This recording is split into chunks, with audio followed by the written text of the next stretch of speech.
Mika pening nak buat konten apa.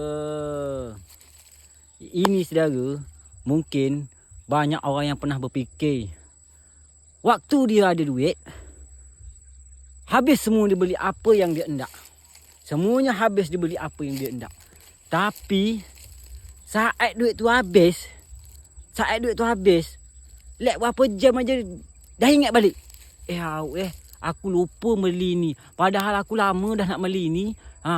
Tapi dah habis duit macam ni. Apa nak dibeli lagi? Pernah tak Mika berfikir macam tu? Apakah Mika jadi korban? Saudara, pernah Mika sesama seperti aku ni? Tiba ada duit, semua lupa. Tiba tak ada duit, semua ingat. Apa nak dibeli? Semua ingat. Tiba tak ada duit. Tiba ada duit, lupalah. Duit pun tak tahu entah ke mana habisnya. Kalau Mika jadi korban, jangan lupa komen. Kita sama. Okey saudara, salam dari Wak Leman. Mika pening.